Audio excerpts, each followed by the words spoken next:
இத எப்படி யோசிச்சு பார்த்தாலும் என்ன லாஜிக் இருக்குன்னே புரிஞ்சுக்க முடியலைங்க. சுக்மா 2026ல சிலம்பம் ஒரு போட்டியாக பங்கெடுத்துக்க முடியாது அப்படின்னு வந்த அறிவிப்பு. இந்த சர்ச்சை வந்தோனே பல நல்ல அர்த்தமுள்ள, உணர்வோட, ஆதாரத்தோட பல பதிவுகள், பல கோரிக்கைகள், பல விண்ணப்பங்கள், காணொளிகள் நீங்களும் நெறைய பார்த்துருப்பீங்க.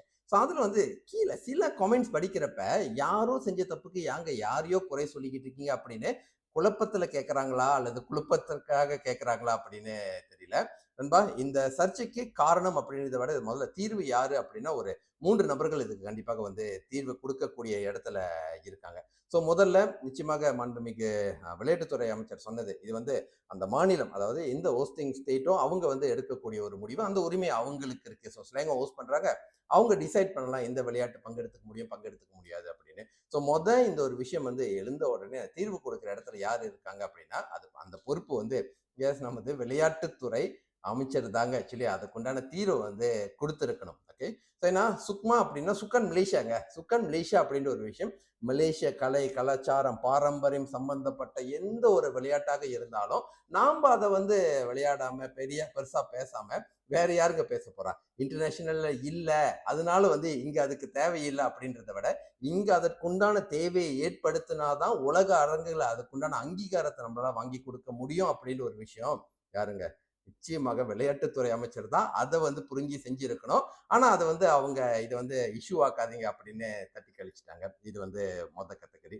2வது கேட்டகரி எஸ் மக்களாகிய நாம் உணர்வோட நம்ம சிம்பிள் லாஜிக்கே ஓகே, என்னங்க இதை போயிட்டு வேணான்றீங்களே அப்படின்ற ஒரு விஷயத்த நம்ம குரலாக எழுப்பிக்கிட்டு இருக்கோம். இதுக்கு கேட்க வேண்டியவங்க யாரு தெரியுங்களா? நமது பிரதிநிதிகள், இந்திய பிரதிநிதிகள் எல்லாருமே ஒரு சைடு தான் இருக்காங்க. அதாவது போட்டி போட்டு ஜெயிச்ச இந்திய பிரதிநிதிகள் மாநிலம் அளவிலாக இருக்கட்டும் அல்லது நாடாளுமன்ற அளவிலாக இருக்கட்டும், எல்லாருமே எஸ் ஒற்றுமையாளர் சங்கத்தை கீழே தான் இருக்காங்க.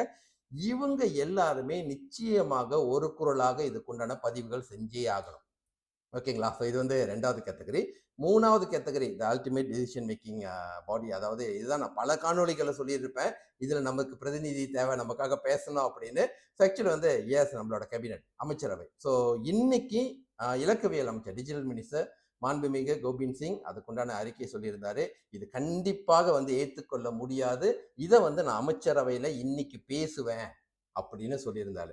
ஸோ இந்த ஒரு விஷயம் கேட்குறப்ப அந்த புண்பட்ட நெஞ்சுக்கு கொஞ்சம் மருந்து போடுற மாதிரி அந்த ஒரு விஷயம் கண்டிப்பாக ஃபீல் பண்ணிச்சு. முதல்ல இந்த ஒரு விஷயத்த சொன்னதுக்கே அவருக்கு நன்றி. ஏன்னா அது அவரோட பொறுப்பு தான், ஆனால் கண்டிப்பாக நன்றி அமைச்சரவையில் பேசுவோம். But let's wait for the result. ஏன்னா கண்டிப்பாக என்ன இருந்தாலும் அமைச்சரவையில் பேசப்பட்ட அது அதுக்குண்டான சரியான லாஜிக் அதான். நமக்கு எல்லாம் தெரிகிற லாஜிக் ஏங்க அவங்களுக்கு தெரியாதா? ஸோ நிச்சயமாக முடிவெடுத்து கண்டிப்பாக இது சுக்மா 2026ல இருக்கணும், இருந்தே ஆகணும் அப்படின்ற ஒரு விஷயம் இந்த 3 பாடி டிசைட் பண்ணலாம். இதுல என்ன ஒரு சின்ன ஒரு வருத்தம் அப்படின்னா, இது இவ்வளவு தூரம் வர்றதுக்கு முன்னைக்கே மறுபடியும் அதோட உண்மையான அந்த முதல் கட்டமாக அந்த மாநிலம் அங்க இருக்கிறவங்க என்ன முடிவு எடுத்தாங்க எடுக்கல, அது என்ன காரணம் அப்படின்ற ஒரு விஷயம் டீட்டெயிலா நம்ம போக வேணாம். ஆனா இதெல்லாம் மாற்றக்கூடிய அந்த ஸ்டார்டிங் ஸ்டேஜ்லேயே மாற்றக்கூடிய அந்த ஒரு பொறுப்பு விளையாட்டுத்துறை அமைச்சர். ஸோ சுக்கன் மலேசியா நான் மறுபடியும் சொல்றேன், சுக்மா அப்படின்னா உலக அரங்கில் நம்ம இங்கெல்லாம் விளையாட்டாளர்கள் தயார் பண்ணி அனுப்பி ஜெயிச்சு கொண்டு வரோம். அதுக்கெல்லாம் மீறி மலேசியர்களாக நம்மளோட கலை, கலாச்சாரம், விளையாட்டு அப்படின்ற ஒரு விஷயத்த உலக அரங்கில் கொண்டு போற ஒரு விஷயமாக தான் சுக்மா இருக்கணும் இருக்கும். அகெயின் ரொம்ப சிம்பிளான பேசிக்கான லாஜிக் நண்பா.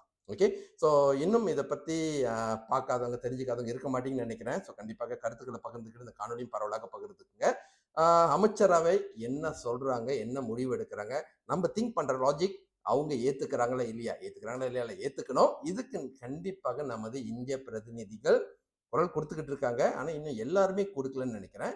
எல்லாருமே கொடுக்கறதுக்கு எஸ் கண்டிப்பாக நமது பகிர்வுகளும் நமது கோரிக்கைகளும் கேட்டால் அவங்க செஞ்சுதானே ஆகணும் அப்படின்ற ஒரு விஷயம் அவங்க மைண்ட்லயும் இருக்கணும். எல்லாத்துக்கும் சரிசமமாக நியாயமாக குரல் கொடுக்கணும் அப்படின்னு. ஓகேங்களா? ஸோ கண்ணியமான பகிர்ந்துக்குங்க நண்பா, அண்ட் காணொலியும் பரவலாக பகிர்ந்துக்குங்க. வெற்றி வணக்கம். Doctor Pandit.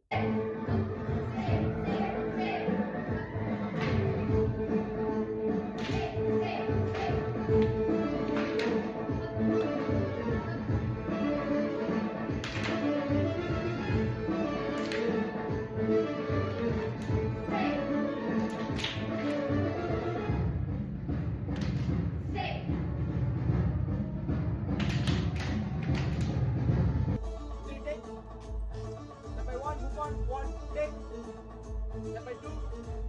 Step 3, use civil. 2 MLS. Step by 2, 2 take. Step by 3, move 3. Zoom on 3, 3 take. Move on 1 take.